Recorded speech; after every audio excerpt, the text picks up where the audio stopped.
In rural communities, a lack of access to high-speed internet is nothing new, but it has been magnified by the coronavirus. In our Reopening Mid-Missouri series, KRCG 13's Ashley Eddy has spoken to people struggling to get a connection. Kermit, whether it's for school, work, or other basic necessities, the need for high-speed internet is at an all-time high. The coronavirus pointed it out sooner rather than what we would have seen maybe later in time. That being the need for broadband internet access. Thomas Howard, the CEO and general manager of Callaway Electric Cooperative, which includes Calibyte Technology, says so many are in need of these capabilities during this time for more reasons than one.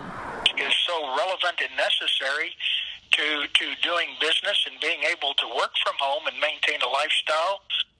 It's of course important for kids going to school, but I think in the very near future we'll see it evolve into telemedicine as well. But for those in rural communities, the access to high-speed internet doesn't come easy. In the town of Russellville, internet access truly depends on your location. It depends upon the highway you live on, the gravel road. It depends upon what electric carrier you have. There's a lot of factors that go with the access to the high-speed internet.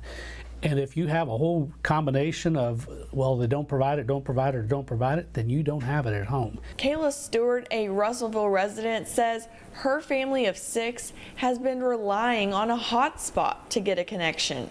We had to make a lot of adjustments on when we could use the internet and who could use the internet at what times and what programs would be uploaded to be usable during that time. Stewart says on top of both her and her husband using the connection for work, all 4 of her kids needed it to complete online schooling.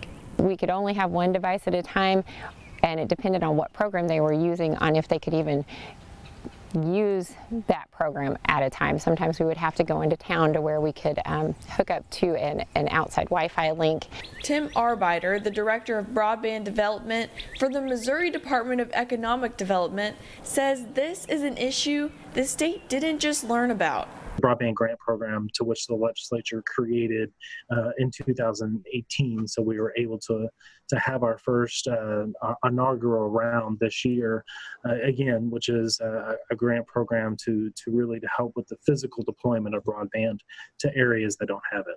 These efforts, Arbeiter says, are underway right now. 16 projects that were recipients of the broadband grant program. Again, just shy of $3 million in support for those 16 projects. Howard says by working with the state's broadband grant program, Calibyte Technology is bringing more broadband access to the town of Holt Summit by the end of the year. For some 240 potential households and businesses in the southwestern part, or actually south and west of Holt Summit, going towards the southern and western part of the county, and we're really excited about that.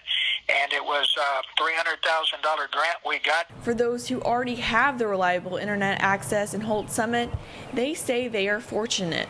Brad O'Neill, the IT manager for the Holt Summit Fire Protection District, says he doesn't know what they would do without a steady connection. It's always important for us to keep our training up, and things are always changing in the fire service, but especially with the coronavirus onset, we definitely need to keep our members educated and up to date on what's going on. Arbeiter says moving forward, coronavirus has made finding solutions to the issues a priority. See a lot more public-private partnerships in the future, whether that be state-supported programs or the continuation of some of the federal programs that are already available.